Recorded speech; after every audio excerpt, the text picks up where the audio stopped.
खरमास शुरू प्रतिदिन पूजा पाठ और तुलसी पूजन करने वाले हो जाए सावधान, वरना कंगाल होते देर नहीं लगेगी। श्री शिवाय नमस्तुभ्यम महाराज।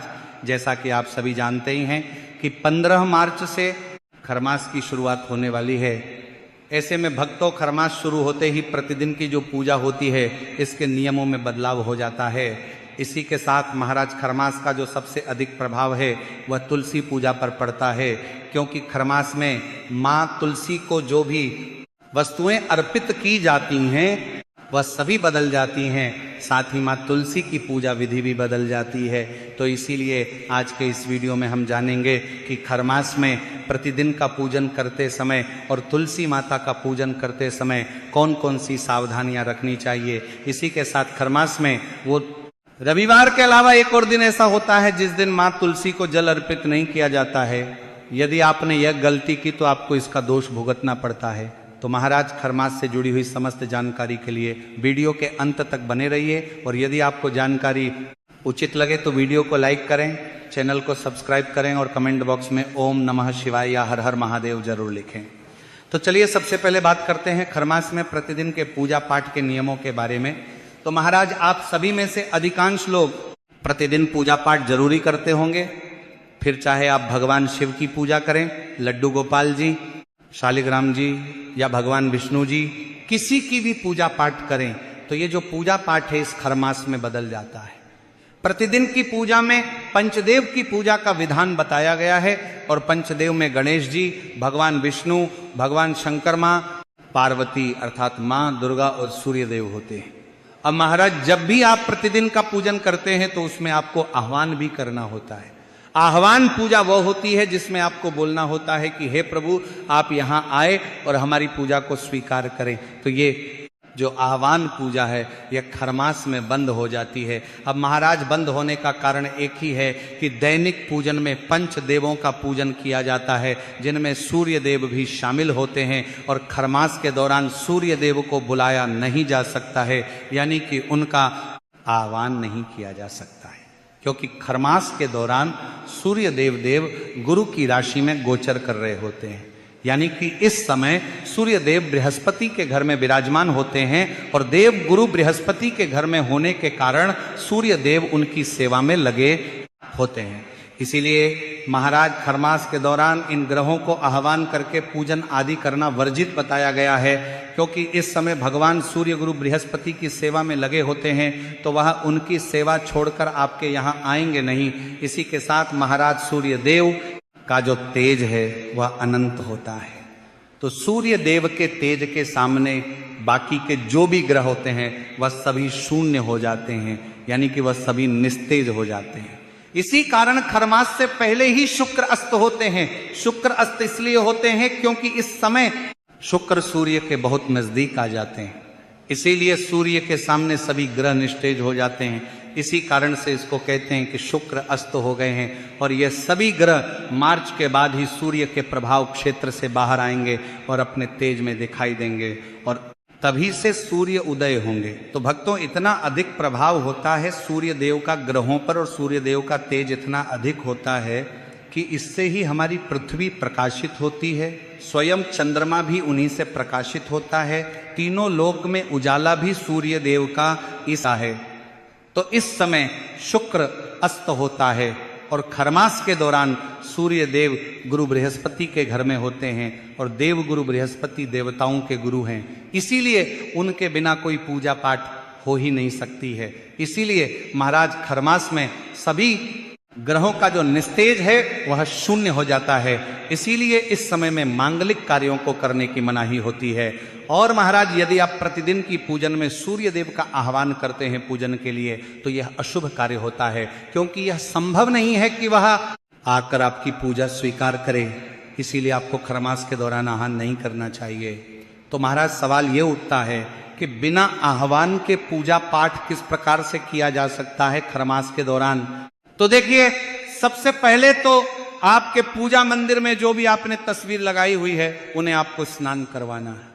तो सबसे पहले तो आपको एक लोटा जल लेना है, उसमें थोड़ा सा गंगा जल भरना है, फिर शुद्ध जल भरना है, और इसी लोटे में एक फूल डालना है, और इसी फूल से आपको जो भी आपके पूजा मंदिर में तस्वीर लगी हुई है उन्हें आपको भाव रूप से जल का छींटा देना है।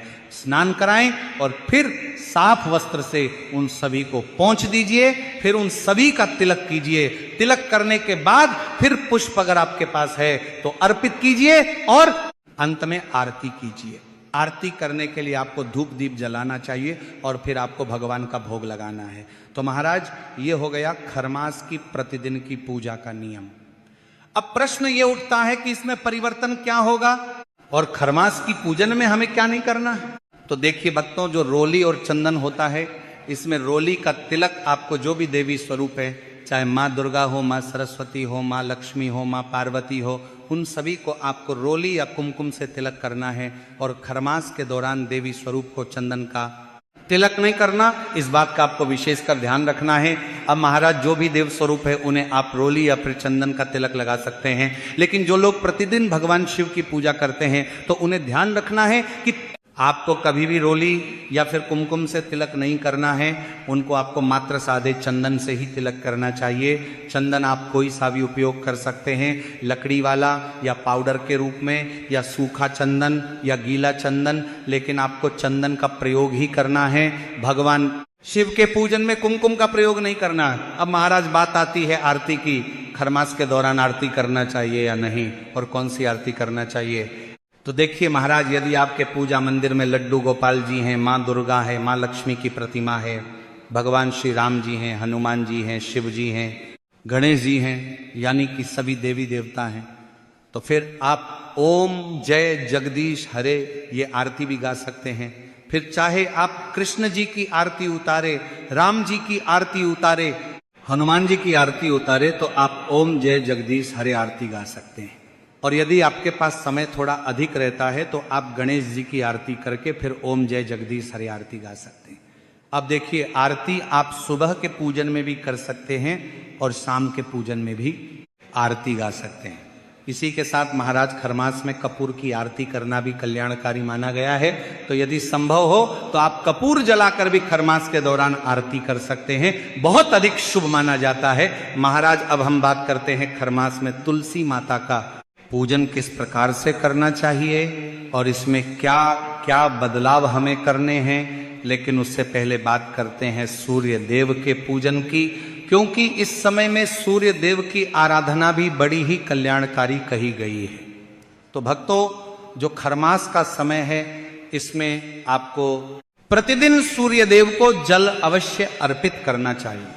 और जब भी आप सूर्य देव को जल अर्पित करें तो उस लोटे में आपको थोड़ी सी रोली और एक लाल रंग का पुष्प या गुलाब की पंखुड़ियां भी आप डाल सकते हैं। और इस तरह से जल तैयार करने के बाद इसी जल से आपको सूर्य देव को अर्घ्य देना है।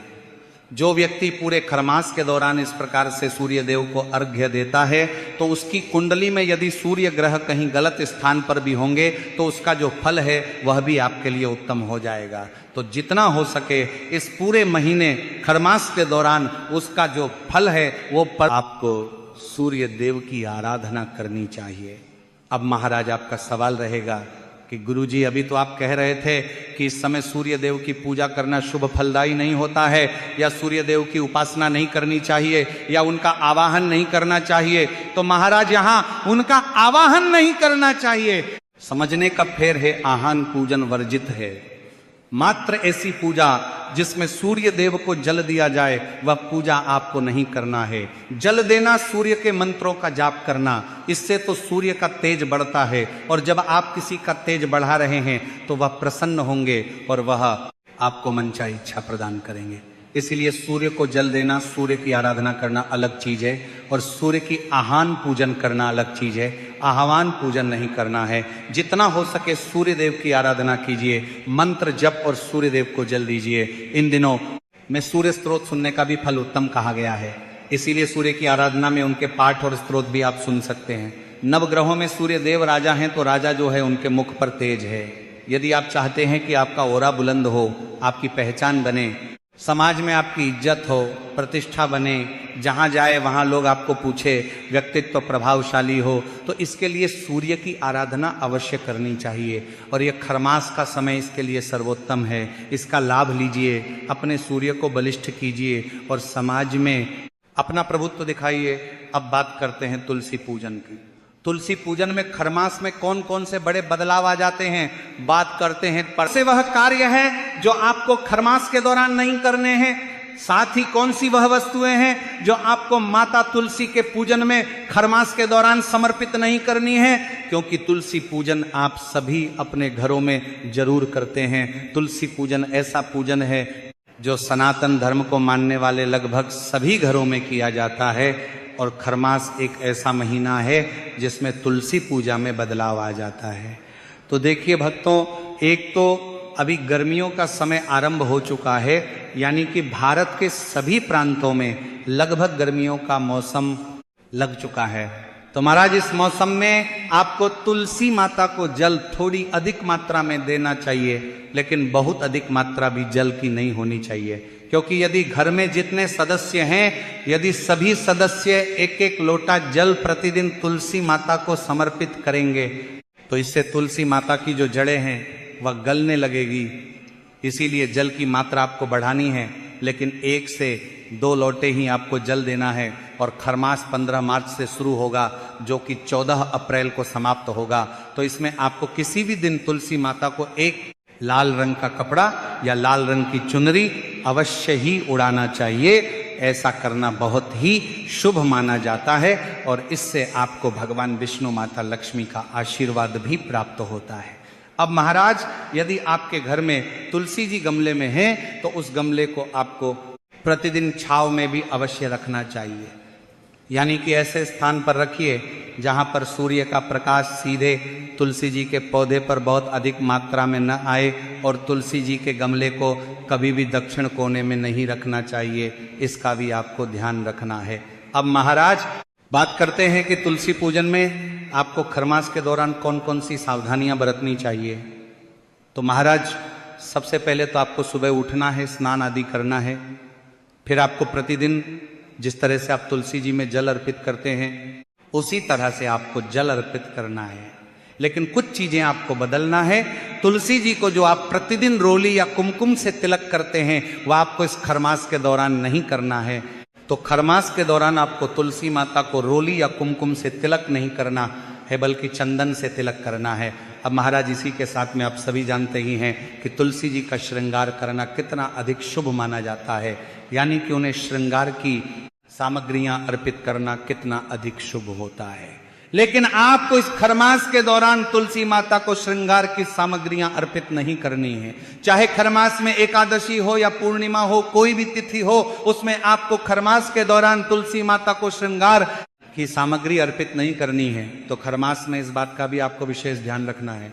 तीसरी बड़ी बात यह है कि पूरे खरमास भगवान विष्णु के साथ माता तुलसी का पूजन नहीं होगा। भगवान विष्णु और माता तुलसी का एक साथ जो हम पूजन करते हैं, तो भगवान विष्णु को ये तुलसी माता के साथ विराजमान नहीं करना है। पूरे खरमास के लिए प्रश्न आता है। हमारी माताओं बहनों ने पूछा कि पंडित जी, हमने तो उसी गमले में शालिग्राम जी विराजमान कर रखे हैं जिसमें तुलसी जी हैं, तो उनको वहां से अभी कुछ समय के लिए अपने मंदिर में विराजमान कीजिए। शालिग्राम जी को तुलसी माता के गमले से हटा दीजिए, दोनों की पूजा कीजिए, लेकिन एक साथ न करें। खरमास में 30 दिनों की बात है।